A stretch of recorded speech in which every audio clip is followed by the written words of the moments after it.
The PlayStation Store is back with another PlayStation holiday sale. I'm figuring that they were going to do one ahead of Christmas Day. Again, I thought it would just be really, really dumb and a missed opportunity if you don't have a batch of pretty solid deals running during Christmas Day, you know, Christmas Eve, when everybody's getting their presents and things like that. I imagine some people are going to get PlayStation Store cards. And wouldn't you think it would be a great time to take those PlayStation cards away from those people and make them buy some games? Well, you can do that with having some good deals and looking at it. This sale looks pretty good, all things considered, so let's talk about some of the deals. Right off the bat, we see Immortals Fenyx Rising, $40, one of the sleeper games of the year, done by Ubisoft, came out around all these other open world games. I mean, Ubisoft just likes to kind of shoot themselves in the foot by releasing 3 open world games in the span of a month. Nevertheless, Immortals was actually one that's quite good. $40 again, that's pricey, but given that it just came out a few weeks ago, that's not the craziest thing in the world. So yeah, if you're looking for another title on your PlayStation 5 or PlayStation 4, it's on there as well. Check it out.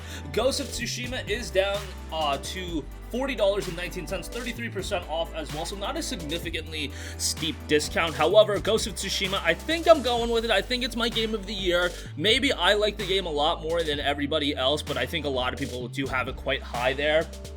This game, guys, on the PlayStation 5, it is incredible. Like, I don't know if you guys are planning on getting a PlayStation 5, like, maybe in the next few months, and you're debating whether or not to pick up Ghost of Tsushima. Honestly, at that point, I would just say, yo, get your PlayStation 5 and play Tsushima on there because you're gonna have a much better experience. I'm just saying, 60 FPS in a game like this looks wonderful, and I would strongly recommend that. The Digital Deluxe Edition is also $49 and $69, so yeah, a little bit pricey there as well, but I would check that out. What else we got? Last of Us Part 2 down to $30. Marvel's Avengers, $30. Yeah, don't buy that at this point anymore.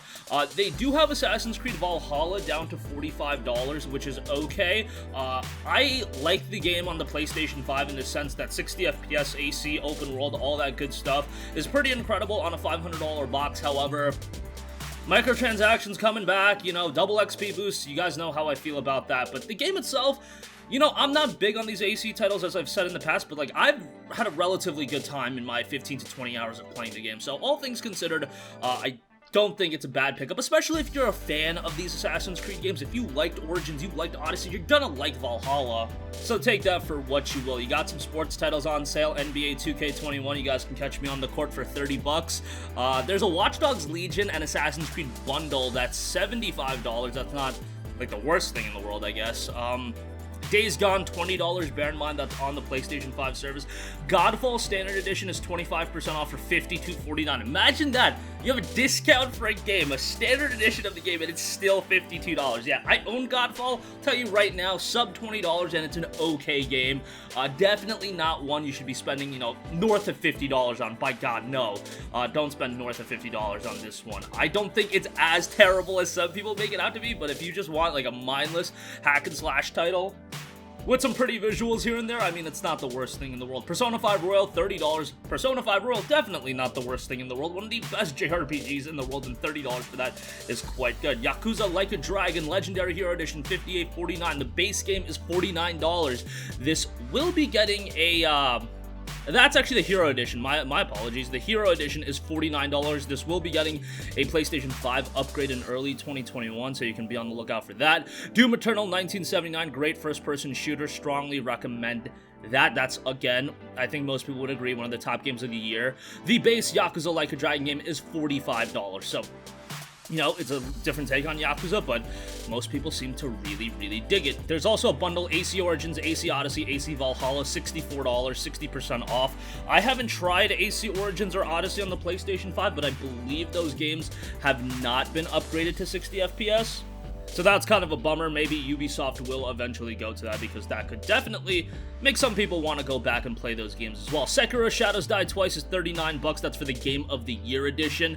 Sekiro is just one of those games, man, that it has really held up in price. When this came out back in, what was March or April of 2019, so you're talking, you know, 20 months since a game has come out. At that point, my cheap thinking is like, yo, a game needs to be sub $20 at that point. But yeah, Sekiro really holding up in price. Neo 2 is $25. That is is way too expensive, man. That was 10 bucks during the Black Friday wave, physically at least. Crash Bandicoot 4, it's about time. On the other hand, $30 for that, I would say, is quite good. That's been around the $30 to $40 tier, but I believe on the PlayStation Store, it's been closer to 40, so that's a pretty good pickup. Dark Souls Remastered is 20, RDR2 is 30. Good pickup if you just want to play the single player. What else we got? Tekken 7 for 10 bucks, that's a little bit of a sleeper. The Elder Scrolls 5 Skyrim Special Edition, $16. I mean, it's Skyrim for some reason, not in 60 frames per second. I swear, I got Skyrim Special Edition like when it came out on the PlayStation 4, and I was flabbergasted that it was at 30 FPS. I wasn't that into like 60 FPS at that point, but yeah, when you're talking about a PlayStation 3 game on PlayStation 4 not being 60 FPS, that's kind of egregious, in my opinion. But there's actually quite a few games that got like upgraded versions and still run at 30 FPS. But hey, it's Skyrim at the end of the day. Diablo Eternal Collection, if you want to completely be away from your family and be addicted to a game over the holiday season, you pick up Diablo 3 Eternal Collection for $19.79. You can put so many hours into that game. Really ideal if you do play with a couple of friends, but even if you do want to play solo, I didn't think it was the worst thing in the world. Borderlands 3, PlayStation 4 and PlayStation 5 version, $19.79. That's okay. Borderlands 3 was my least favorite of the 3 games. I don't know if that's an unpopular opinion. I think Borderlands 2 was the best. Borderlands 3, a lot more of the same. Not necessarily like a horrible game, but if Borderlands wants to continue, I do think they gotta do some stuff differently, but that's just my 2 cents. Remnant from the Ashes, 20 bucks. This was like one of 2019 sleeper hits. If you have a couple of friends to play that, it's like a 3-player co-op title. That's something to look at. It would be ideal if it was a little bit cheaper, but hey, again, that's just me being cheap as hell. Dark Souls 3, 15 bucks. Legend of Heroes Trails of Cold Steel 4, $45, which just came out. I've said it before, Cold Steel in these latter games get a little bit crazy, but yeah, the first 2 games are great, and then number 3 and number 4 from a storyline standpoint, a little bit divisive. Soul Calibur, $615, which is pretty good. Black Desert, Hitman 2 Gold Edition. Shadow of the Tomb Raider Definitive Edition is quite good, so I'm kind of going through all of them. Yakuza Remastered Collection for 30 bucks is actually really good, would recommend that. Marvel vs. Capcom Infinite, yeah, I would not buy that game.